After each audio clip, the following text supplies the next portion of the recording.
64 say, you know what? I'm trying to play basketball. I don't just need to be in the NBA. What's the percentage of those guys that just give up and do what you did? I say 90% now. Wow.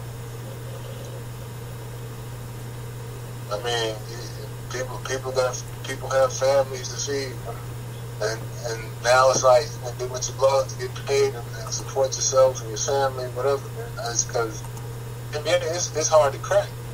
It's hard to crack the NBA. It's political. So you like made up. So you like me don't believe that those are the best players in the world that we seeing every night.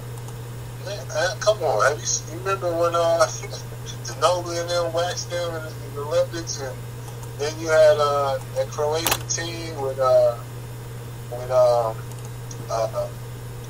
it's like a few guys that could have came to the NBA didn't come. Yeah. And shoot, even Greece was waxing us, man. Come on. And when I go back up to see, they laughing at me. I'm like, come on, man. That's the best you got. That's what they say. That's the best you got. Wow. and that's crazy because again, I've been doing my show for 3 years now, and I have literally said this 100. If I've done 100, what is it? 156 shows. I have said that at least 100 times. Like, look, because when me and you start falling in love with basketball, we were looking at the Dallas Mavericks with Mark Price on the bench and Dale Ellis on the bench. And now you got Derek Harper, Rolando Blackman, Mark Aguirre. You got Roy Tarpley on the bench with the Dallas Mavericks. You go from a team like that with 4 All-Stars on the bench to these guys. Me and you together could name 6 Orlando Magic players probably. How is it that the net has been widened in regards to fishing for talent, but you getting less fish?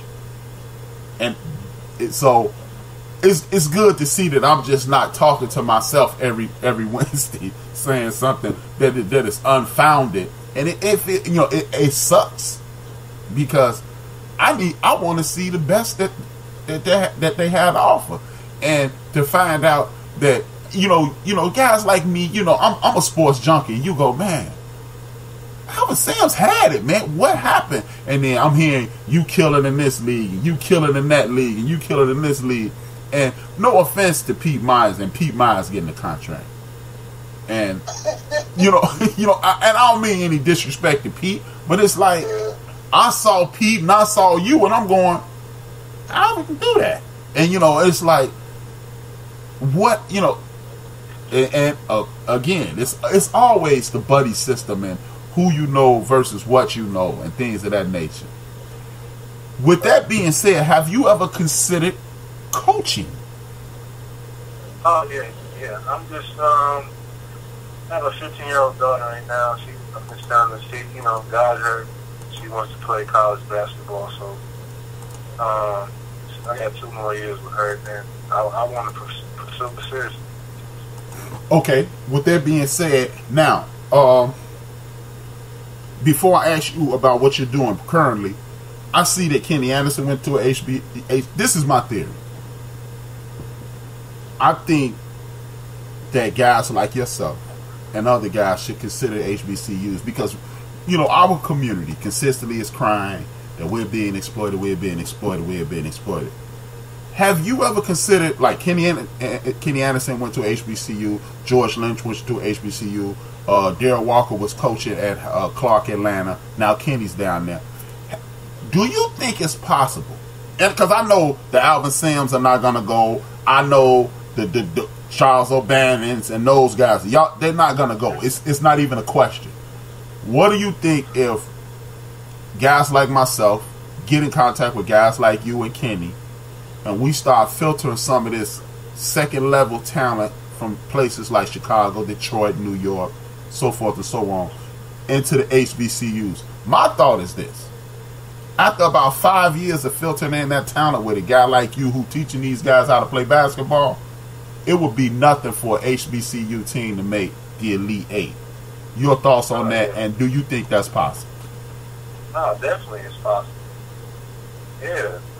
It doesn't take much. I mean, especially, there's a lot of athletes out there. Man. Right. They just need that opportunity, and if that's their gateway, then that, you know, I would love to be in that opportunity to help them to advance. Because, with that being said, Alvin, that's my fantasy. Because a guy like you who loves the game, who wants to teach the game, to network with you. I've had a few coaches from Chicago, the Chicagoland area. I've had, you know, I know you know this guy. You played against him. Deion Thomas, who was at Illinois. Yeah. Me and Deion, he's been on the show, and me and Deion come from the same neighborhood.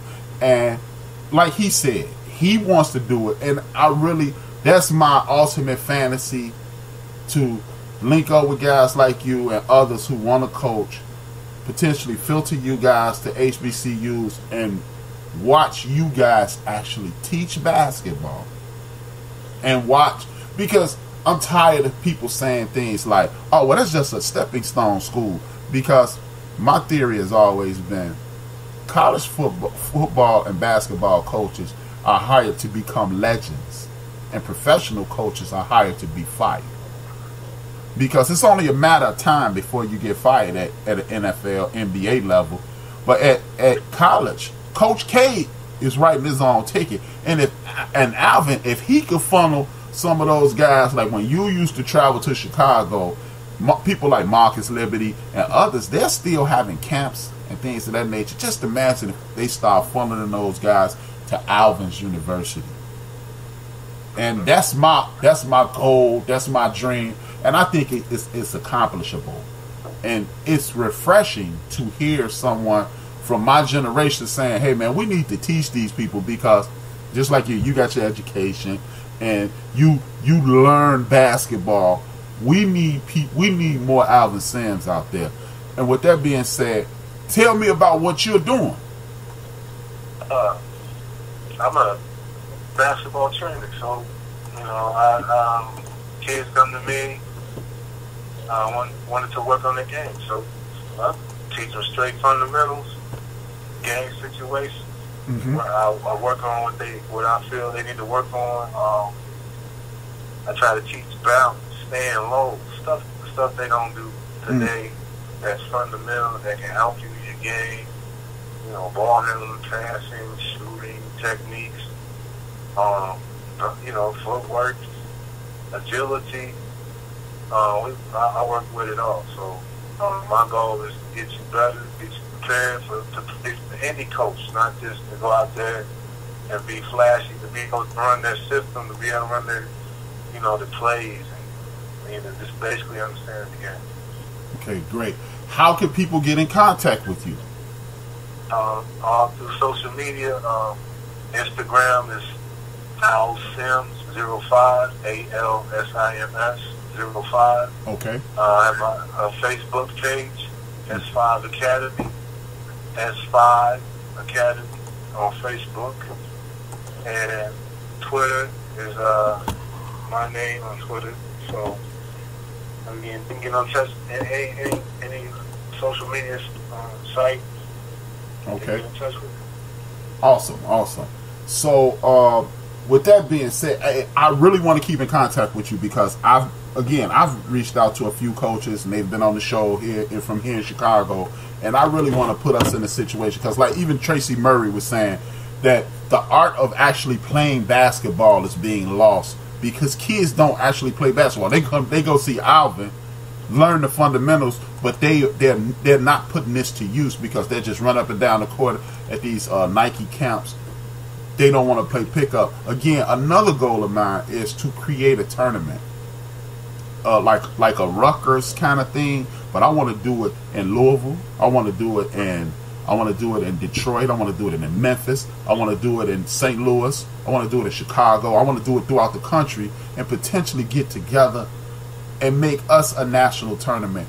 Because, you know, it's easy to say what we don't have, but I believe if people like you and Dion and Kenny and others who've taken the steps to work with young people, because Kenny used to have a traveling team down in Florida before he took the Clark Atlanta job, and I want to just put us in position to win versus just, hey man, I'm playing basketball and I'm just going to play basketball.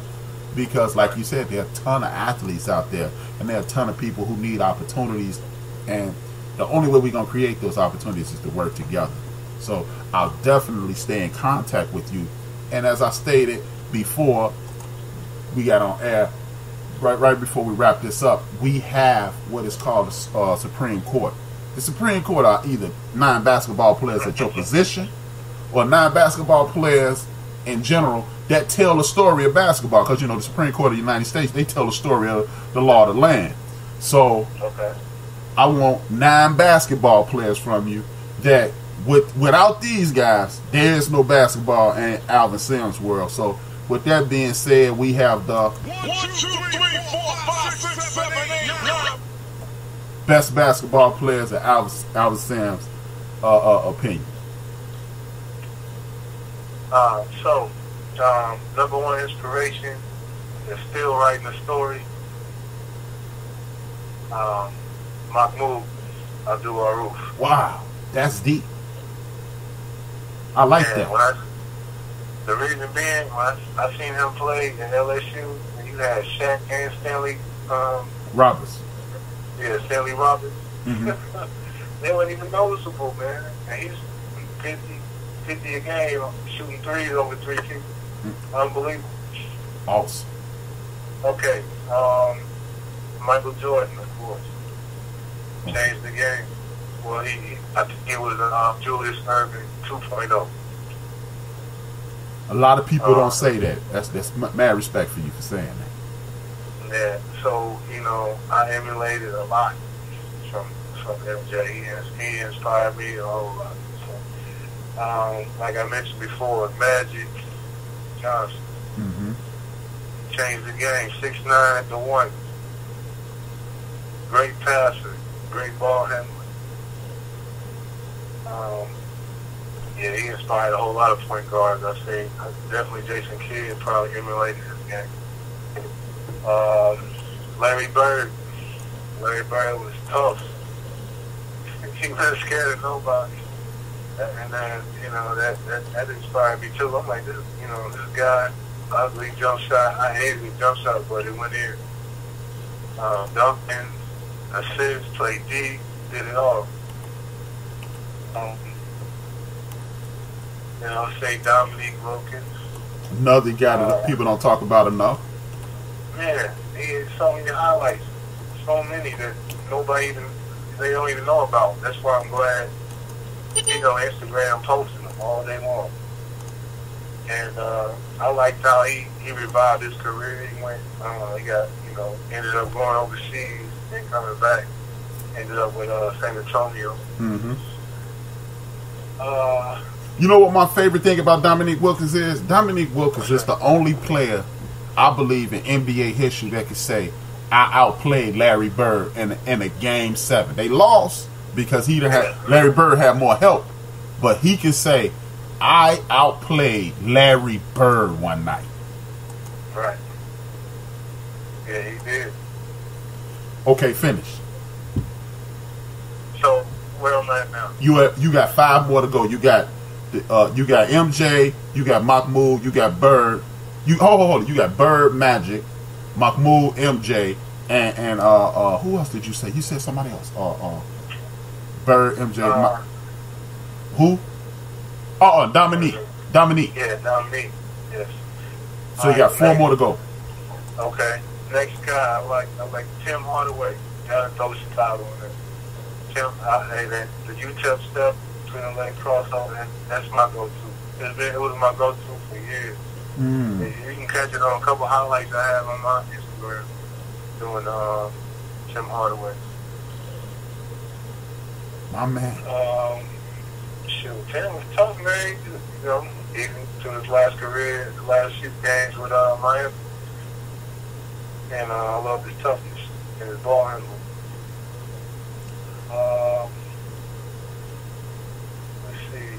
What I liked about Tim the most, I watched this game. Tim went 0 for 17 with 11 assists and 18 points. And they won. That's what a point guard does. I don't have to hit shots. I'm going to make it easy for y'all. Right. Let's say Kobe. Kobe. Yeah, Kobe, because